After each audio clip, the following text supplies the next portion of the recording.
Hello, everybody, and welcome into the Week 16 Film Room. I'm Evan Lazar for CLNS Media, and in this video, we are going to break down Mac Jones and the Patriots offense in Week 16 against the Buffalo Bills. Obviously, not a good game for anybody on the Patriots offense. I thought that there was a lot of flaws exploited by the Bills defense in this one, starting with some of the typical tendencies that we see from this Patriots offense trying to attack the middle of the field. Buffalo took away the middle of the field. We'll show you how here in a few minutes. And they also forced Mac Jones to beat them going down the field outside the numbers. So you see some of the limitations that you have currently with the rookie quarterback, and also some of the tendencies that teams are starting to catch on to, especially teams that are familiar with the Patriots, that play them multiple times a year, on how exactly they call games, their system, and their favorite route concepts. And the Bills seem to be ready for all of it. And it wasn't until the second half, when things sort of got going in that third and fourth quarter for the Patriots offense, that Josh McDaniels and Mac were able to adjust and start to figure some things out and move the football through the air. So we'll take a look at everything from Mac Jones. We're also going to take a look at a couple of defensive plays at the end of this video that I think are important to look at in terms of what went wrong on that side of the ball for the Patriots against Josh Allen and company on Sunday. So make sure you tune into the entire video, because at the end, we'll turn over to the defensive side of the ball and talk about some of the struggles there. But let's start with Mac and the offense, and let's get you to that tape. During his Monday morning press conference following the loss to the Bills, Bill Belichick pointed out the discrepancy on third down between these two teams on Sunday afternoon. The Patriots offense going 1 for 10 on third down. The Bills were 6 for 12. A huge discrepancy there. Forced the Patriots to punt. It forced the Patriots to go for it on fourth down on 6 occasions, and they were not good enough execution-wise offensively on third down. But a big reason why was because the Bills were ready for their tendencies and ready for their typical third down go-to plays, and they had some answers that gave the Patriots some problems. So as we motion into this stack alignment here with Jakobi Meyers, most teams are getting a beat on the Patriots running in-breaking routes off of these stack alignments. They're using the stack with Jakobi hiding behind Kendrick Bourne to get him a free release into the defense and allow him to get inside the defender and get that inside release. Now, the Patriots are going to run this double digs concept. You have the deep dig there, and you have the shallow dig there. But I think the key part about this entire game plan for Buffalo is how they defended these inside, whether it was slot routes or tight splits or condensed routes here from the Patriots. They knew and they anticipated that the inside routes and the in-breakers were coming from New England. So what did they do? They had their cornerbacks, in this case, Taron Johnson, their nickel corner, who's matched up on Jakobi Meyers. He is going to take inside leverage. And what I mean by that, we can actually see in a second if we roll it just a little bit. See how Johnson here is going to get himself onto Jakobi Meyers' inside hip. You see how he's inside of him here and taking that inside leverage. He has post-safety help over the top. He knows, and I think that the Bills here know, especially coming from the far hash, they are not worried about throws out here. They just didn't think the Patriots were really going to attack them out there. And without Nelson Aguilar in the game, and just with Mac Jones's sometimes, I guess, deficient arm strength, to be honest with you, from this far hash, if Mac is going to beat the defender going out here all the way to there, then I think the Bills were going to live with that. They were sort of like, so be it, whatever. If you're going to beat us out there, then good for you, tip your cap. We can't defend everything. That's what we're going to give to you. And they just counted on the fact that the Patriots weren't going to go out there and weren't going to play the game out there. So Taron Johnson has this inside leverage on Jakobi Meyers. Meyers wants to run this in cut, and what it forces him to do is it forces him to play through Johnson's leverage and play through his body instead of having him on his outside hip like you would typically see in cover one, like you see here at the bottom of the screen. You have that outside hip, that outside leverage with the post-safety help in the middle of the field. Instead of that, they're going to force Jakobi to go in through the leverage instead. And as we roll the play here a little bit more, Mac actually makes a nice job of kind of moving up in the pocket there and finding some real estate in this pocket. But you see the coverage downfield. There's just no place to go with the football.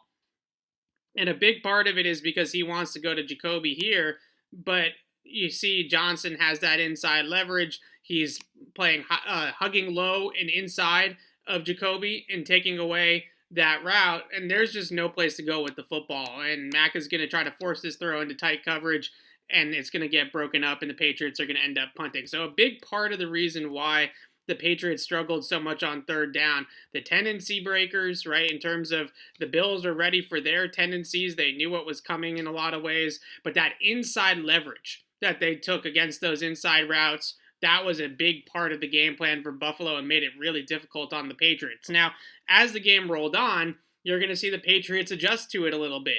Instead of throwing all the way outside the numbers, again, here's the inside leverage, right? He's inside hip on Jacoby right there. So what Jacoby's going to do is he's going to run a little whip or return route. So he's going to fake inside and break out just like that. And finally, the Patriots were able to find some answers to the way that the Bills DBs were playing them. So as you see, here comes the inside leverage once again, right? He's taken away this inside route. He doesn't want to allow him to get inside the formation, and he's going to cut it off and leverage it, right? So what's Jacoby going to do? He's just going to fake this inside release and pop back out, and Mack is going to make a nice throw under pressure. So eventually, they did adjust to it. But early on in this game, the struggles on third down were really a product of how they were playing those inside tight slot routes, those in breakers. They were not going to let the Patriots beat them in the middle of the field. And you can see similarly at the bottom of the screen on Hunter Henry, you have the same sort of thing. I don't know if this is Poyer or Hyde, but you see right here at the bottom of the screen, he's going to take an inside leverage position as well, and he's going to force Henry to go through him. So that's what they're trying to do, right? Inside leverage here. If you're going to break in, you're going to have to go through me instead of running away from me. And we're going to look at later on when we flip over to the Patriots defense, we're going to see the opposite, right? The Patriots played outside leverage against in-breaking routes and got torched all game on crossers and in-breakers. This is the opposite. The Bills knew they were coming, so they were able to maintain that inside leverage, and finally the Patriots hit a big one there to Jacoby Myers by attacking those leverage rules.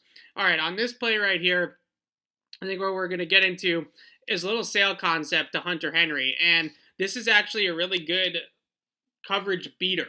The Patriots anticipate cover two. They get cover two. Actually, this might be quarters, excuse me. Quarters, and they get it. So you're going to have quarter, quarter, quarter, and then Hyde is going to drop into the deep quarter here. And what the Patriots are going to do is they're going to clear it out with the sideline route from Kendrick Bourne, and then they're going to fill in with Hunter Henry. But the problem is, we can draw the routes here without the quarters. Henry is going to do something at the top of the route that Mac Jones is not anticipating. They get the exact coverage that they want. Kendrick Bourne's vertical is going to clear out the cover four corner. It's going to leave Tremaine Edmonds here in the hole player. He is going to be out leveraged by Hunter Henry's route, and he's going to break out, and there's going to be a huge void of space here along the sideline for a big play. But as we roll the play, you're going to see at the top of the route something that Henry does that I don't think Mac was anticipating, because Mac is going to make this throw to get this into this hole before Henry comes out of his break. So as we roll it, you're going to see there goes Bourne. He takes the corner with him, and here comes the fill-in, right? Here's Henry breaking this way, and here comes the space. You can see it forming here that they're going to have space to hit this route with Kendrick carrying that cover four corner. But you see Mac's already released the football as he's coming out of this break. The important thing is what happens here at the top of the route for Hunter Henry. Henry is going to flatten, and he's going to run this route like it is a deep out towards the sideline. Mac anticipates him to run this route like a corner, like a flag pattern. So that's the difference, right?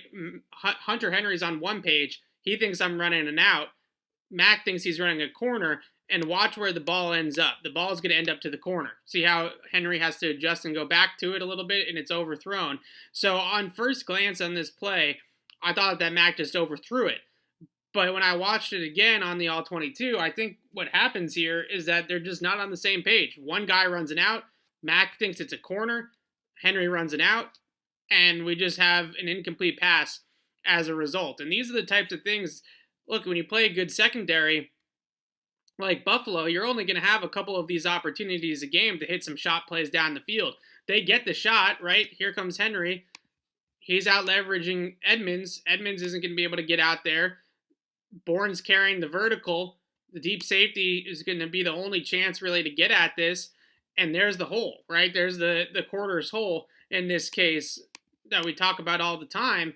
Max sees it. He's in the right place. He's got the right idea. But it just looks to me like Henry and Mac are not on the same page.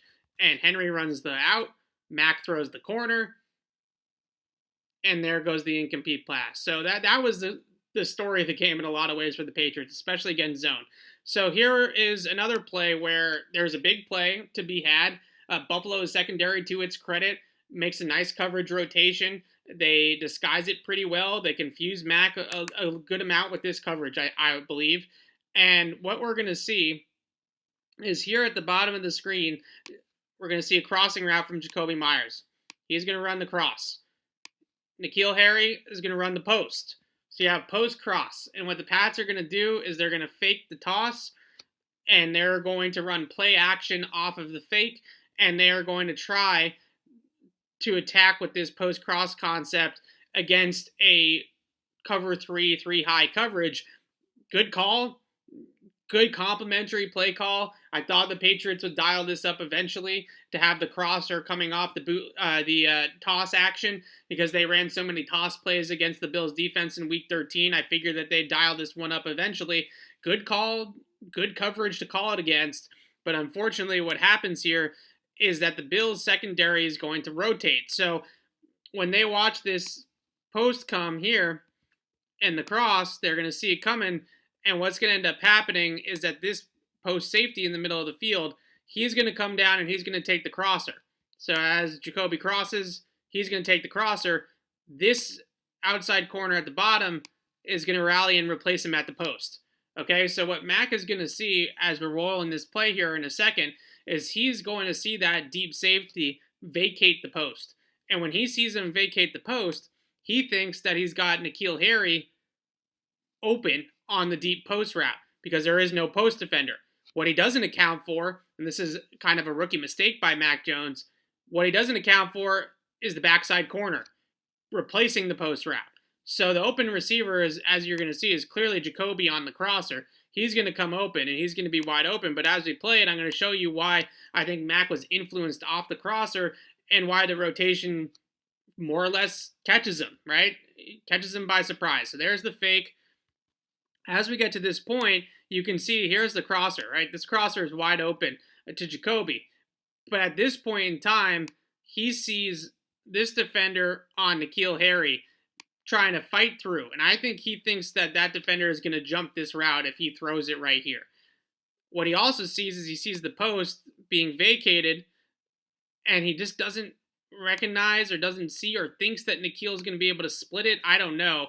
But he just doesn't see this backside corner replacing the post safety. So the throw, the read here is clearly to Jakobi. But I think what he's looking at is that when this route's crossing, he thinks that this defender, who is this cover 3 defender on the boundary on N'Keal Harry, he believes that that defender is going to fall off and jump the crosser. And I can understand that process. I can see why he would think that. It's cover 3. It's a deep third defender. That's his responsibility, is that deep third of the field. Why would he expect that this safety is going to be responsible to come all the way across to get that crossing route? So he thinks that that corner is going to fall off N'Keal Harry and jump the crosser, but he doesn't. He ends up carrying it. So the crosser is open the whole time, right? Still open. And then that backside corner is going to replace the post safety, and now N'Keal Harry, he's throwing into double coverage, right? Now N'Keal Harry is double covered, and the ball ends up throwing into coverage and is nearly intercepted. So we'll play it full speed again, and you'll see the rotation. And again, Jakobi's open on the crosser. This ball should go to Jakobi. But I understand the process that he doesn't think that that corner is going to carry N'Keal. He thinks he's going to come off of it. He also doesn't really recognize the backside corner, and he ends up throwing this ball into double coverage, and he's lucky that he wasn't intercepted. But again, I think the key element of this ends up being this outside corner. He doesn't expect him to lock on to Harry. He expects that corner to fall off of Harry and maintain the deep third. Instead, he ends up going with Harry up the field and it leaves the crosser open, but that's not what Mac was really anticipating. So not a good read from Mac Jones on this play. A nice coverage rotation by the Bills, but that's another opportunity to hit a potential 15, 20-yard play to Jakobi Meyers that goes by the wayside because of a poor read here from Mac Jones in this case. So we saw a couple of these instances where these shot plays, Mac just wasn't seeing it well. Here's one last example. I think people are going to say that this is a little nitpicky. That's fine.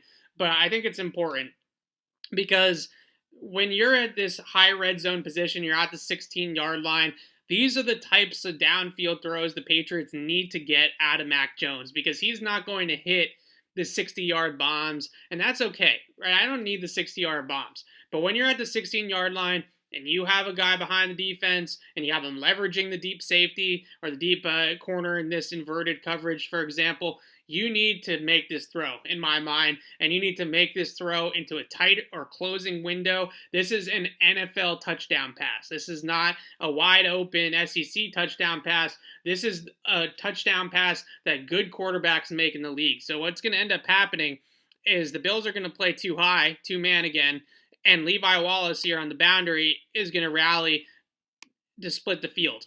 Okay, so it's a little bit of an inverted coverage. Jonnu Smith is right here. He's going to get Micah Hyde in man coverage right there. And what's going to end up happening is when they rotate into this too high structure, Jonnu is going to run the corner. So he's going to run a corner route just like this. And he's going to be out leveraging the deep safety, and he's actually going to get a step on the underneath defender, right? The man defender. And he's open. He's open on the corner route. Is it a hard throw? Absolutely. This is a difficult throw. This is a tight window in the NFL, but this ball needs to go to Jonnu and lead him into the corner of the end zone and give your tight end a chance. Look, the safety's out leveraged, right? He's out inside of him. The corner or the safety, I think this is Micah Hyde. He's trailing him here.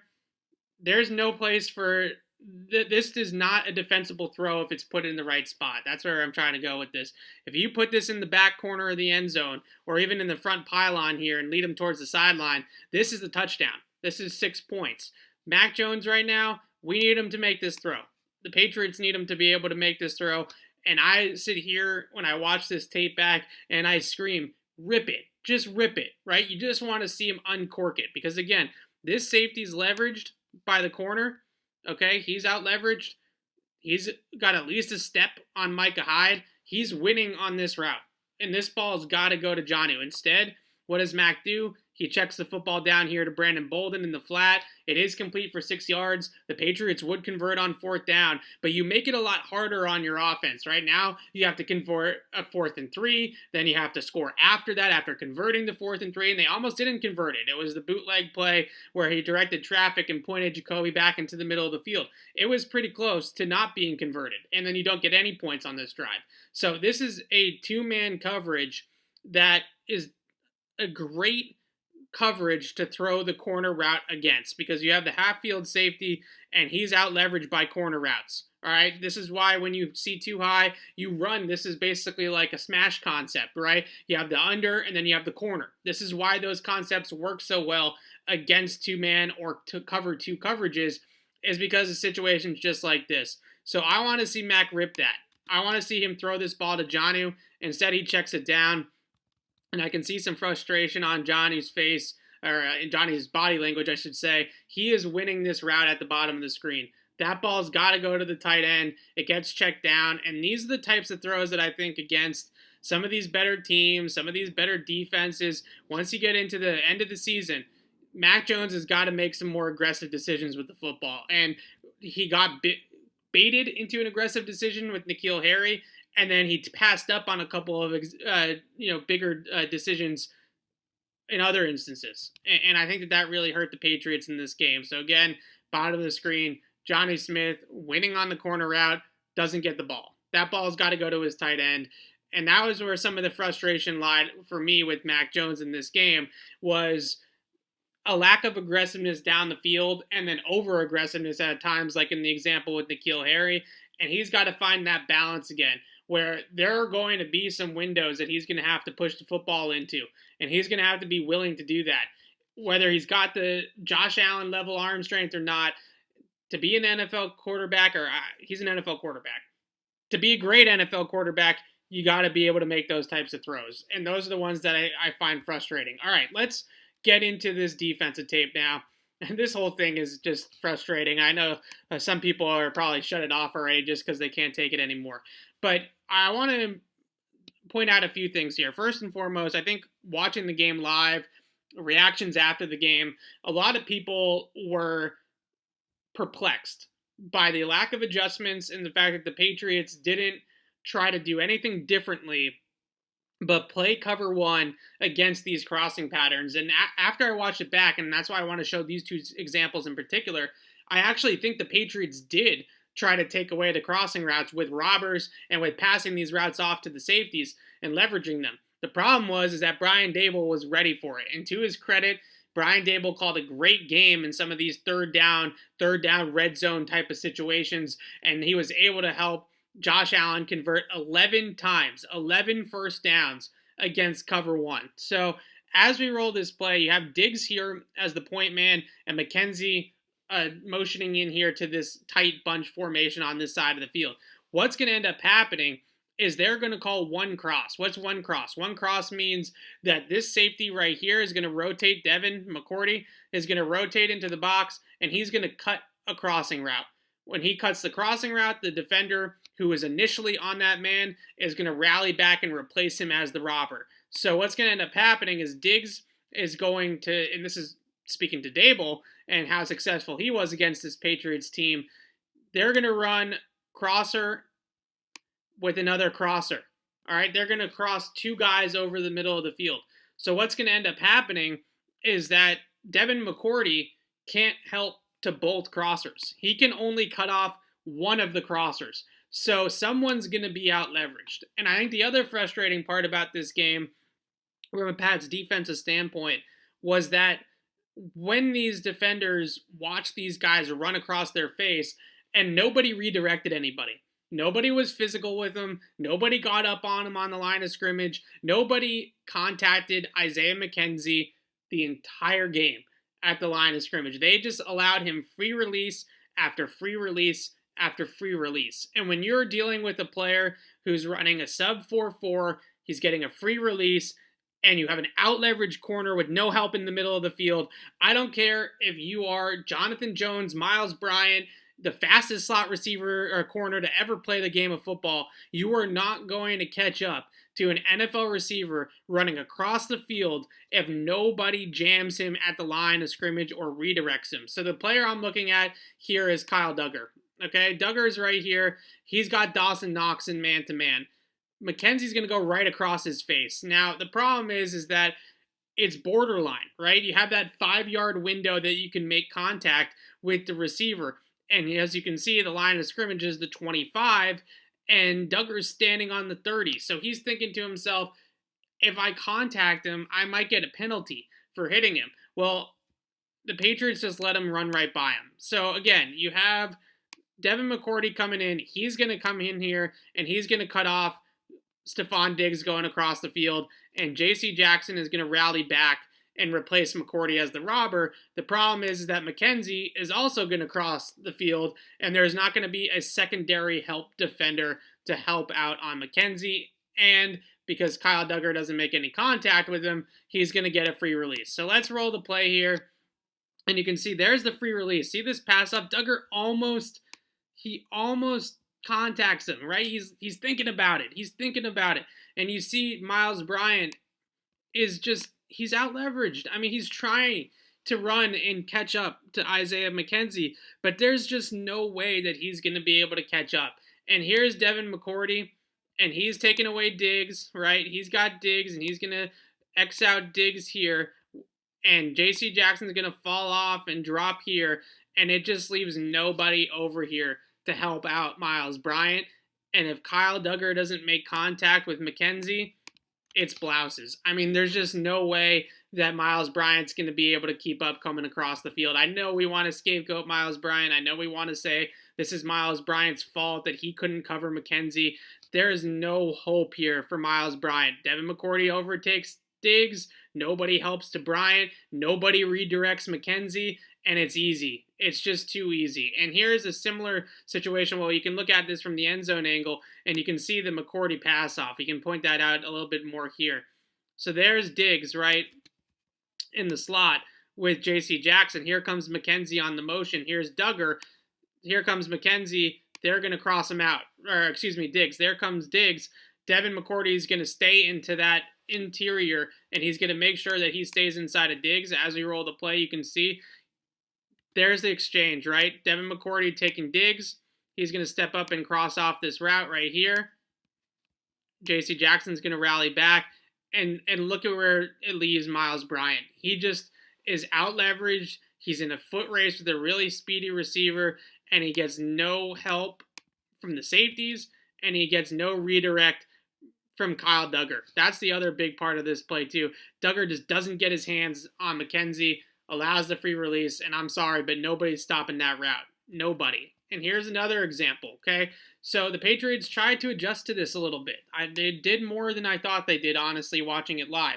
So here comes Isaiah McKenzie again. He's going to cross like this across the field, and Devin McCourty is going to pick him up. Devin McCourty is going to leverage him, and Bryant's then going to rally back and replace McCourty. But what ends up happening is that Dable, to his credit, is going to run Dawson Knox on a crosser like in a mesh style concept on the other direction. And here's Matthew Judon on the line of scrimmage right here. And you're going to see that Judon doesn't get really anything of Dawson Knox, right? There's Knox. Knox is going to come on this crosser in the other direction. The help from the safety is coming to McKenzie on this direction. Right here comes McKenzie, and that's Devin McCourty is going to pass that off. And it's just going to leave Adrian Phillips out leverage. Same thing as Miles Bryant.